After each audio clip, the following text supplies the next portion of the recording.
www.revbronte.com.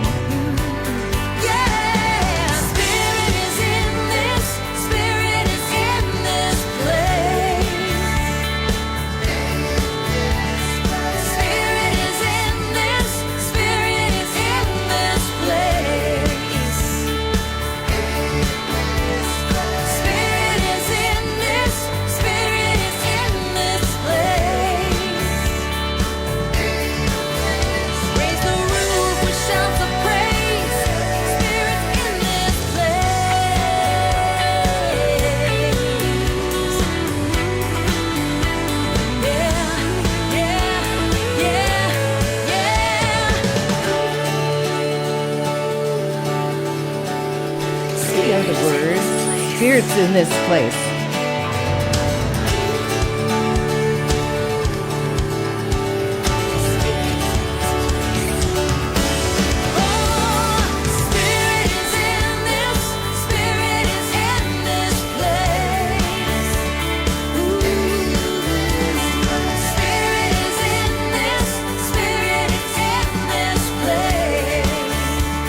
Perhaps think about something you're very grateful for today.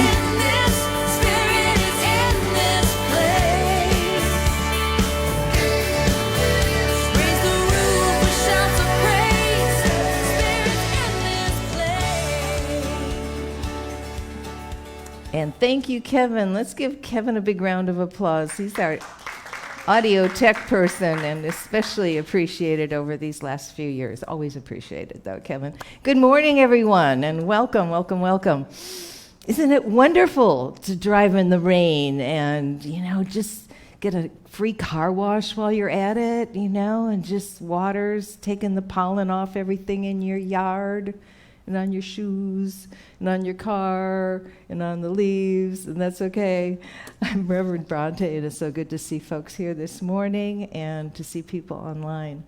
In Unity, we love to begin and close everything with prayer.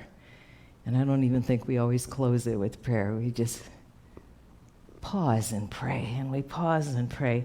So let's do that now, if you will, and join together in consciousness. Maybe shake off anything from the day or any worries or concerns that might be on our minds.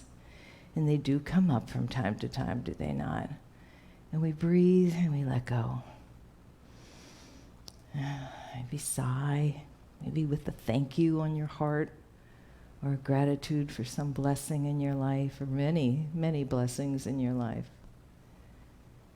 And we turn within into that quiet stillness where we know and recognize our alignment with whatever your name is for the divine, all that is, holy all, spirit, the universe, source. And we fill up this vessel of ours that's made of love with even more love and gratitude.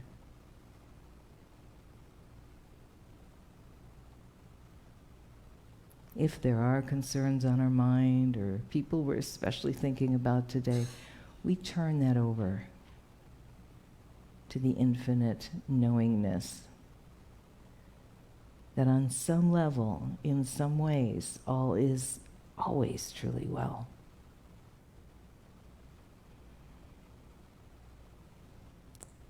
We see blessings on our dear ones, our families, our friends, for all that are feeling any kind of loss or struggle, any kind of heartache. For those that are concerned or worried about which step to take next, we allow clarity. For the helpers in the world that are so very often going out and helping others,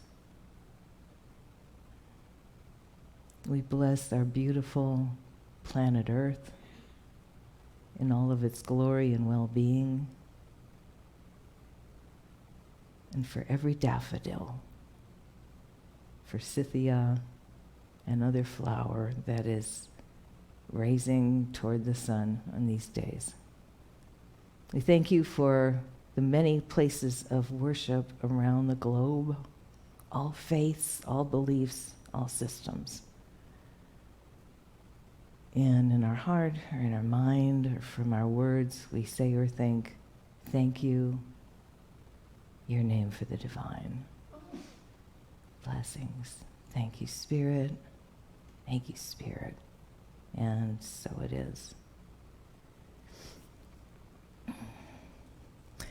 We love it when people volunteer to read on Sunday, and we have two dear ones that are going to read today, starting with the Daily Word by Mary Connor, and then followed by a reading from today's reading in the Lenten booklet by Pamela Jambeck. Pamela's visiting us all the way from the beautiful spring weather in Minnesota, northern Minnesota at that. And we also have some folks visiting from further north.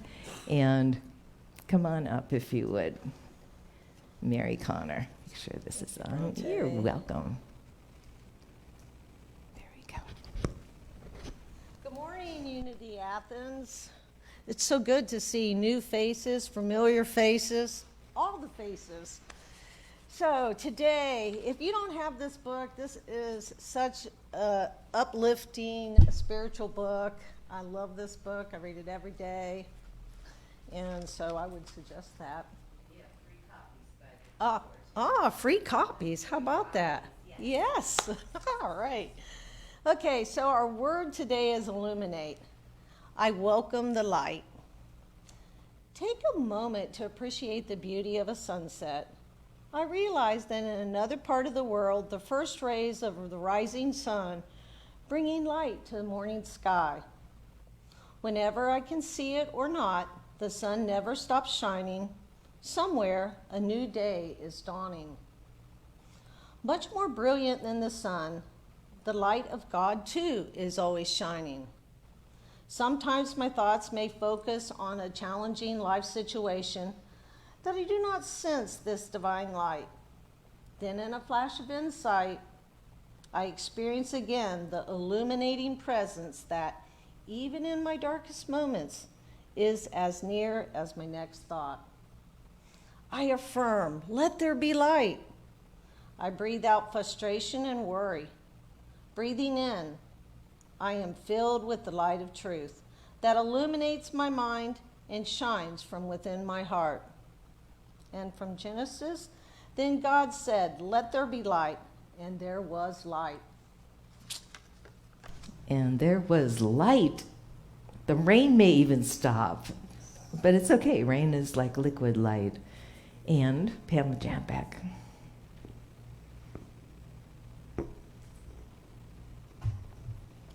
Good morning as well. Good morning. Boy, I had read Let There Be Light before I came, loved it. Didn't know if I was going to come because I thought, oh boy, I live in a camper when I'm down here, and it's kind of mucky, yucky all the way to where my car was. And then I went, wait a minute. I've got those fantastic flower bursting boots to wear. So I put them on and I'm here. But I didn't get a chance to read this one. And when Bronte gave it to me, I went, whoa, this is for me today. So I read the first sentence in Detachment, which is from our Letting Go booklet.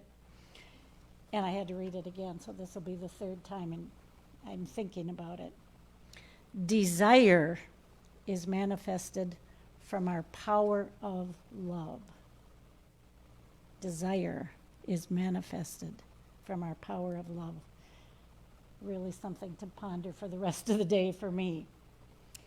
When we're strongly attached to something, we strongly desire it. We love it in a way, one way or another. Excessive desire gives rise to unhealthy attachment. So unhealthy attachment creates false idols in our consciousness. We can lose our grounding and awareness of our innate divinity, which may inhibit the manifestation.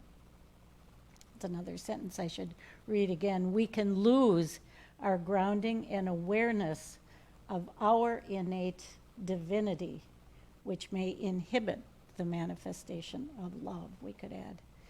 Attachment is not the problem. Unhealthy attachment is. Detachment occurs when we use our powers of discernment, understanding, and will to moderate our power of love while desiring something more valuable, like deeply knowing our inherent divinity. The solution is easy, but the application takes patience. For me, 50 years. Detachment involves no longer giving power or importance to any unhealthy attachment while refocusing our desire, our love, on our inherent divinity, which is divine substance, composed of divine ideas and laws of mind. Divine ideas and laws of mind are the fundamental ingredients for manifestation and demonstration. Lots to think about there. For wherever your treasure is, there your heart will also be. Matthew 6:21. Do I read the affirm? Yeah. What I affirm? I am innately divine. I do not create false idols. I am innately divine. I do not create false idols. I am innately divine. I do not create false idols. Thank you so much. My cough drop. Thank you for rescuing my cough drop. Thank you. It said thank you, too. So, a couple of things. We do have wonderful daily word booklets over there if anyone would like a free one. We have lots of booklets on the table over there. And as you were reading, Mary, and thank you for your extra comments, both of you. It's always, I think it takes us deeper when we're reading. The daily word, Mary, you were sharing with me the other day what you do with the older copies, how you cut out a page and send it to folks. Oh, you do that, Pamela. Sorry. Okay. Yeah, so you just cut the page out of the Daily Word and then you send it to people. I was thinking of that last night and I thought what a great thing to do, because I don't like to throw mine away. They got a lot of them in the house. But that's just a wonderful way to share that with other people, and it just feels so special. So thank you for that. And Mary, you had told me that you use it like an oracle sometimes. You just open it up, take an old one, pull it out of the pile, open it up, and that's the lesson for today. So thank you for your use of those. We have, I wrote them down today, we have some announcements. Yay, announcements. Kevin, where's the online group cheering for that? So I'll say it again. We have some announcements.